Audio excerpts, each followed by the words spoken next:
I have hard evidence that both Santa Claus and the Easter Bunny exist. I discovered these evidences a mere 2 years apart between the ages of 7 and 9, starting with the Easter Bunny.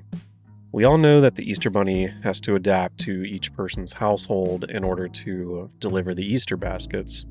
So the way the Easter Bunny worked in my house growing up was like this. We lived in a one-story house, and my sister and I had bedrooms directly across from each other at the end of a long hallway.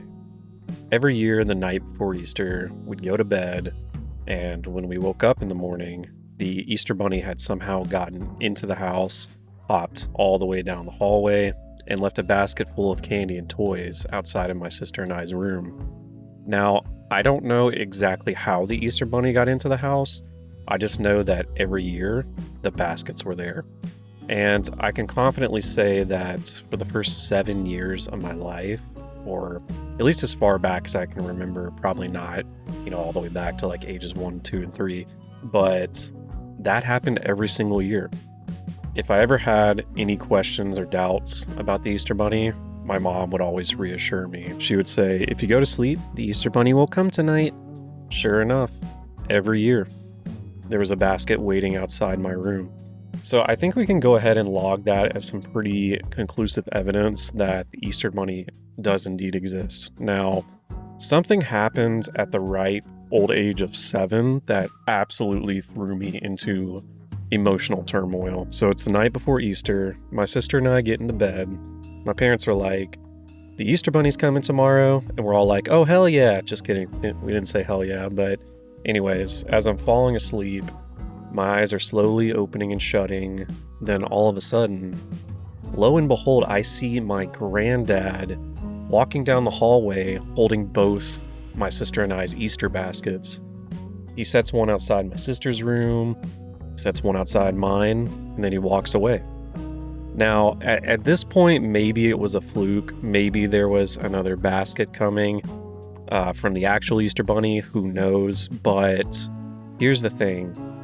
Part of the Easter Bunny rules is that you're not supposed to see him or to get up and try to see him or see what he left for you and all that stuff. So it was very similar to Santa Claus. If you got up trying to catch him, you weren't getting your Easter basket. So I just went back to sleep. The next morning I woke up and I walked outside my room, and there it was, just the one basket. Same candy, same toys, everything. Now I'm thinking, well, hold on, wait a minute. This goes against everything I've been told about the Easter Bunny. So I kind of just pretend like nothing had happened. I stayed in denial for a little bit, opened my basket, went about my day. But later I finally worked up the courage to ask my mom. I was like, hey mom, I saw granddad put the Easter baskets outside our door last night. What's up with that? Luckily, my mom came in absolutely clutch. She explained that my granddad actually works for the Easter Bunny. Huge crisis averted, because dude, that was about to absolutely rock my world. As a kid, you hear people say all the time, the Easter Bunny isn't real, Santa Claus isn't real, you're too old to be believing that.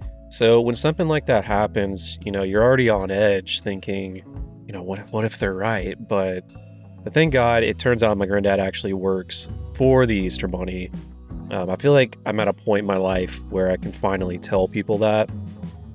I didn't want to tell anybody for a really long time because I didn't want to live a life of fame, and I didn't want people trying to become my friend just because my granddad works for the Easter Bunny, so they could try to get extra presents, stuff like that. So anyways, I think we can log all this as pretty conclusive evidence that the Easter Bunny is in fact very real. So moving on to the evidence for the big C, the big one, Santa Claus. So this happened 2 years later after the Easter Bunny incident.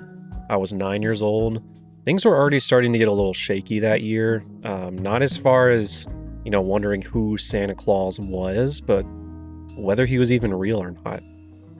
There had been a lot of little things throughout that year that started making me question everything in regards to Santa Claus. One of the biggest things happened during Thanksgiving that year. So my family all got together, and my sister and my older cousin and I were hanging out. My older cousin looked over at my sister and asked, "Does Alex still believe in Santa Claus?" She got this weird look on her face, and they both just kind of stopped talking about it. So that made me feel really weird, because I remember thinking, why would he even ask that? Like, Santa Claus is obviously real, so why would that even be a question? Why did my sister give him that weird look, and then they just stopped talking about it? So things were already feeling a little shaky by Christmas. So this year, my sister and I wrote our letters to Santa like normal, but this particular year, we also decided to draw him pictures to send along with our letters to the North Pole. So we drew them, packed them in with the letters, sent them off. Everything was good. Christmas came, Santa shows up, no problems there. But a couple of days after Christmas, my sister and I were standing in my parents' bedroom talking to my mom. I happened to glance over at my parents' dresser, which it had this big square mirror sitting on it, and to the very left side of it, I see something very familiar just barely sticking out of it. It was a little piece of paper that looked like my drawing to Santa. So while my mom and sister were talking, I quietly walked over, pulled it out, and you're not going to believe this. It was the picture I had drawn for Santa. Immediately, about 1,000 questions started running through my head. Wait, shouldn't this be at the North Pole? Shouldn't this be hanging on Santa's wall, not against my parents' wall? What is it doing in my parents' bedroom? Nothing made sense. So I stood there for a second, trying to process what it was that I was looking at. And finally, I worked up the courage to ask my mom. I held out the drawing and I was like, what is this doing here? And luckily, huge crisis averted once again. So my mom actually explained that she and my dad had been in contact with Santa, and Santa had given the pictures back to them, not because he didn't like them, but he thought they were so good that he actually just wanted us to have them.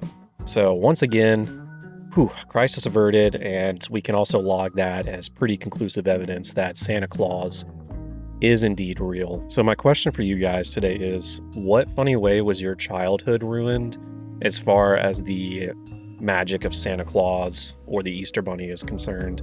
I know the Easter Bunny is definitely a little more off the wall in American households. I don't know how many people actually do the Easter basket tradition, but if they do, I would love to hear your stories, if not especially about the Big C.